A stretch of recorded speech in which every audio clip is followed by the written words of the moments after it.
Vamos falar sobre reações redox de metais e seus cátions metálicos com H+, H3O+, ou hidrogênio. Vamos considerar dois grupos dos metais, aqueles que estão à esquerda do hidrogênio e aqueles que estão à direita do hidrogênio na série eletrolítica.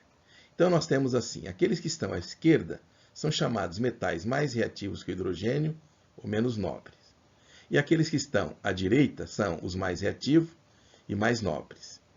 Se nós analisarmos do ponto de vista de equilíbrio redox, nós podemos falar em potenciais de redução. Ou seja, o potencial padrão normal do hidrogênio 2H+, H2 é 0,00 volts. Isso significa dizer que existem potenciais que são menores do que zero e existem potenciais maiores do que zero.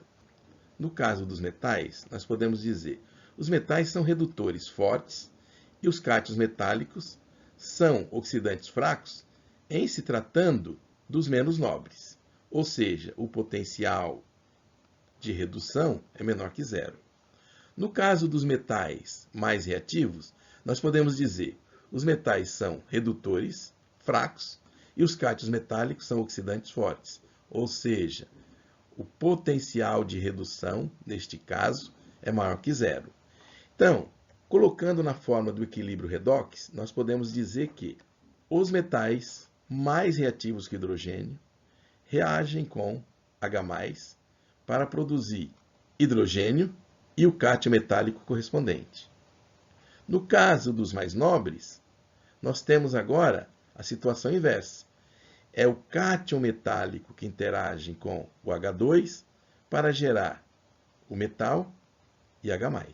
Bom, no laboratório, nós podemos fazer esses experimentos de maneira muito simples. Então, vamos fazer reagir zinco com HCl e com HNO3. E a mesma coisa, o cobre com HCl e HNO3.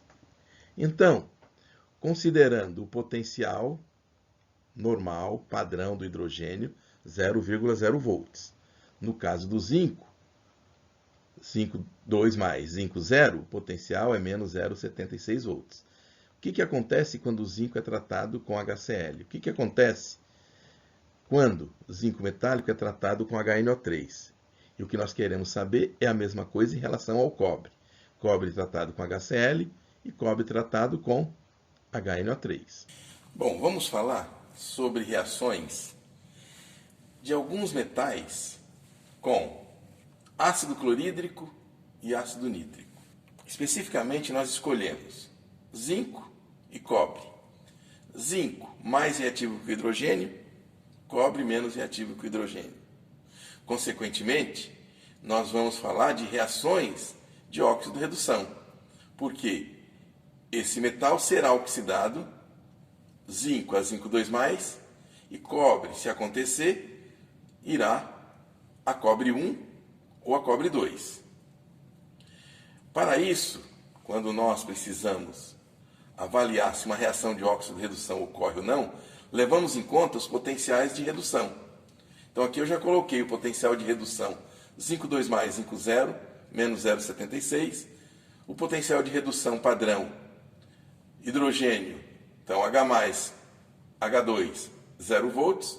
E o do cobre 2, cobre 0, 0,34 volts. Então, nós já pegamos zinco metálico, já colocamos um tubo de ensaio, e a mesma coisa, cobre metálico, já colocamos um tubo de ensaio. E nós vamos acrescentar agora o HCl. Vamos ver o que acontece com o zinco na presença de HCl. Então, zinco, na presença de HCl, já dá para vocês observarem a liberação de hidrogênio. Não preciso nem aquecer. Já acontece a reação aonde o H+ do HCl está interagindo com o zinco 0, oxidando o zinco 0 a zinco 2+, e ele, H+, sendo reduzido a H2. Então eu tenho a liberação de hidrogênio. Vamos fazer a mesma coisa para o cobre. cobre com ácido clorídrico. Cobre com ácido clorídrico, nós não observamos nada. Não acontece a reação a frio. Bom, vamos aquecer. Então, estamos aquecendo e, da mesma forma, nós não observamos absolutamente nada. Não acontece absolutamente nada. Ou seja, hidrogênio H+, do ácido clorídrico, oxida zinco 0 a zinco 2+, mas não consegue oxidar cobre 0 a cobre 2+. Se nós olharmos os valores de potenciais, nós vamos conseguir entender o porquê, tá certo? Maior potencial, forma oxidada, oxidante forte. Menor potencial, forma reduzida, redutor forte. Por isso que essa reação ocorre. Do outro lado, nós temos maior potencial, cobre 2, cobre 0, 0,34. E aqui é o menor potencial. Então, significa dizer que quem reage é o hidrogênio, o gás hidrogênio, com o cobre 2 para formar cobre 0 e H+. Por isso que essa reação não ocorre.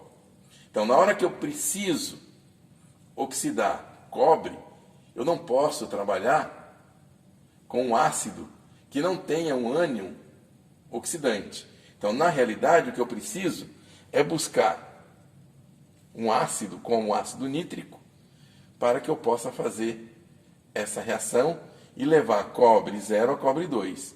Mas a reação não ocorre às custas do H+, mas sim às custas, por exemplo, se nós buscarmos ácido nítrico, às custas do nitrato. Então, vamos ver o que acontece agora se nós fizermos essas duas reações com o ácido nítrico. Então, agora nós vamos adicionar ácido nítrico, aonde nós temos o zinco, e vamos fazer a mesma coisa aonde tem o cobre. E vamos promover o aquecimento para iniciar a reação.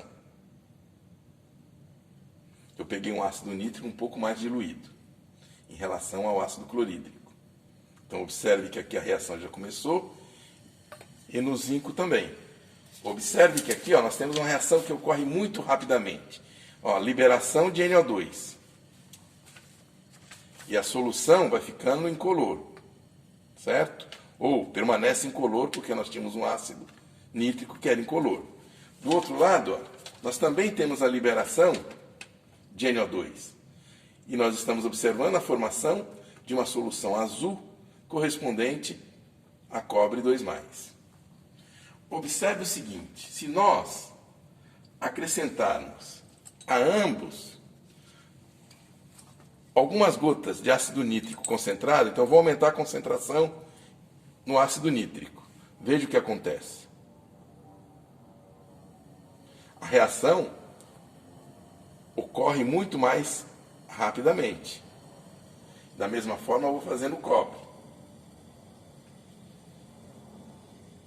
Em ambos os casos, veja que a concentração do ácido é determinante para que a reação seja mais ou menos rápida. Obviamente, eu estou aumentando a concentração do meu agente oxidante. Então, liberação de NO2, e aqui também nós temos liberação de NO2. Então, eu acredito que isso facilita o entendimento do porquê zinco reage tanto com ácido nítrico como com HCl, com ácido clorídrico. Enquanto cobre 0 não reage com ácido clorídrico diluído, apenas com ácido nítrico diluído.